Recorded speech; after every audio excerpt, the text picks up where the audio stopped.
Hi, friends. I'm happy to welcome you all to know more about DevOps and cloud, which is called digital transformation.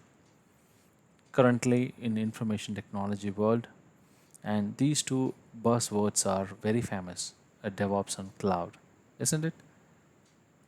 Yes, of course. And cybersecurity, big data, machine learning, and artificial intelligence, and many more. These all happen are happening currently because of this transformation once the cloud born, right? So we all know about cloud technology and we may know about DevOps. This video is for people who would like to know more about, not from the selling perspective of any course, and this is from a personal experience and my understanding, right? So before cloud comes to the world where the internet it is through and cloud is enabled, right? We all know the pioneers of the entire last so many decades was dominated by few companies, which is we all know about the brand name, which is HPE, Evil, Hewlett Packard Enterprise, or HPE from the laptop printers. So they manufactures a lot of servers, as you see it from the picture. They manufactured, even right now, they manufactures, sell the products, and even IBM has many product like uh, including from the cloud and a lot of product they created and they sold out, right? So people who bought this physical machines and how to operate this machine, they need to know, right? As you see that there is many different models, and these are physical hardware equipments. If something fails, of course, the entire applications which is runs on this server fails. That means the user who access these applications will fail. For example, you may booking your movie ticket, it may get into fail. You are trying to book a train ticket, it will fail. You may trying to you know book some insurance and it will may fail, right? So a lot of application users fail and they're not able to do the work. This is where we are all witness. Before a couple of years we were struggling, but now what happens here is through DevOps and cloud, and once the internet through cloud born, and now things are changed, right? So we have companies like AWS, Google, and Microsoft. They come up with a lot of cloud solutions, right? So the pioneer is always Amazon, right?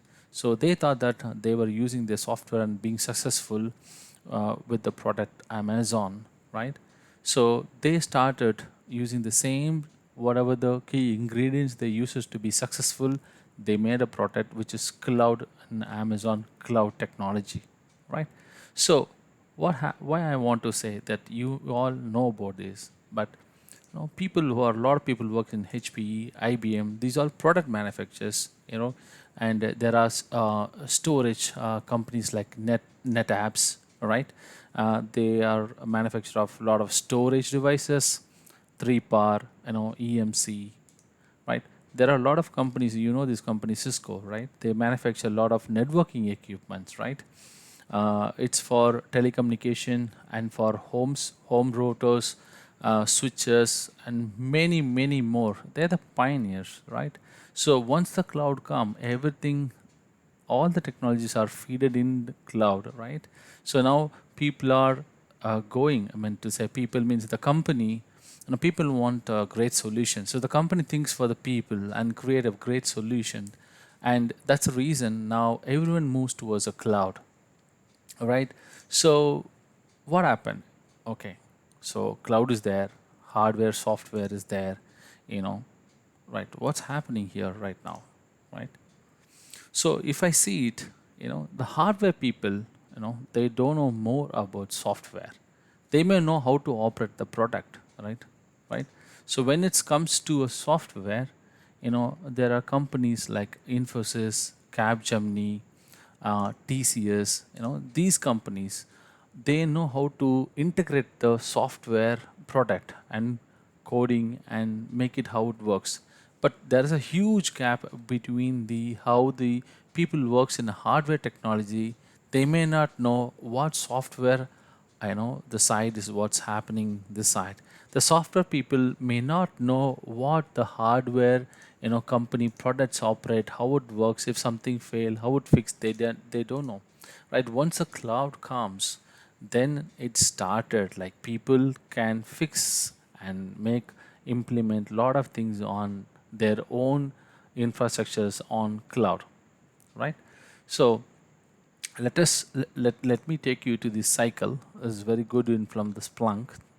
And when when a company wants to create a product, right?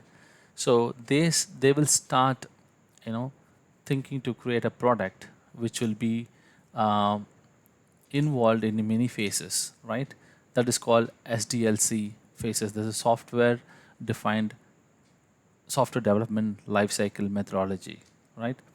So here, if you see the anyone want to start a, the project, right? The plans, whatever they want. SDLC, as per SDLC, the phase one is a formation phase. So they need to, there will be a project initiation will happen. That's through rough order magnitude is called ROM in the project development side. And what will happen the next, they will start a requirement analysis. They do, there'll be a product manager, and there'll be functional requirements, technical requirements, all the things they will get and approved, and there'll be statement of work, SOW, will get created. Then phase 3 will go with the design, and then I don't want to go through full SDLC phases, but in this picture it is there. There is a website on the top. You can go through that. So they can go through this, the phases, and the final product will get developed, right? The same thing. What happens here when you develop a product, right? You need a software development team who works, and whatever they developed, right? And there is a quality assurance teams checks whether the software works as whatever the design, what customer wants, right? They'll check it, right? The operation teams, what they'll try to do, whatever the development teams developed, make sure that runs, right, continuously 24 by 7 on one of the servers. As it can be a physical server, it can be a cloud, right? It can run continuously. So there is always a gap between the development team, which is like Infosys, or else TCS, right? These kind of a software into Capgemini, these kind of software integration team, they know about the software, how to develop, how to make, right? Another side, the hardware company people like in HP, IBM, NetApps, Dell EMC, they know about the hardware, how to operate, how to connect to the software, and they make it. So not only that, the company's software development team, as well as the company's own IT operation team, they know these two types of how to make it operate. There is always a gap. From the development team, they may not know operation. The operation team, they may not know development much. As like simple way of where I can say, hardware people, they don't know more about software. Software people, they may not know about soft hardware side. Same like storage team, they may not know about how the operating system works. Operating system team, people may not know how the networking works, right? Lot of things, or there is a gap a lot. And that's where the DevOps, where the development to operation, the development people can learn something in operation people can learn something on development side, and the gap between these two teams can be shrink, right? So that the company wants to create a software, the end user company, for example, let's take it as a Volvo car, or else let's take it as a banking and financial sector company. They want to create a great software for their end users, right? So they wanted to give as much as possible to their end users, right? So to achieve that, there's a difference between hardware and software, and development team and operation team. There's a lot of gaps. And how do we address, how do we make this industry people to shift towards a very fast and where we can quickly develop some software product and give it to their end customers. Whatever the issues comes, they can able to fix it within a day or hour, right? And that's where the DevOps and cloud helps, right? So one more picture for a software development lifecycle, how it happens. You can go through this website and see. You can have a look at, so this is how the development team looks like testers, business analyst, software architects, team leads, engineering manager, QA engineer, UI and UX and UI and Scrum Master, product development. This is how the software development team looks like. What about the IT operation team? How it looks like, right? So they will have like this, for an example, go IT operations and governance team, like they monitor and measures, development operational metrics and meditate disaster, schedule disaster simulations and apply software, update hardware, software, and manage the infrastructures like security, network facility, hardware, all those things. Run the solutions like whatever the software runs, and they take a backup, restore, configure, tune, allocate resources. So many things are going around this IT operations, right? So that's what I'm saying, that it's very difficult for these two teams to get aligned, and very very challenging last couple of decades. This is what it is going on.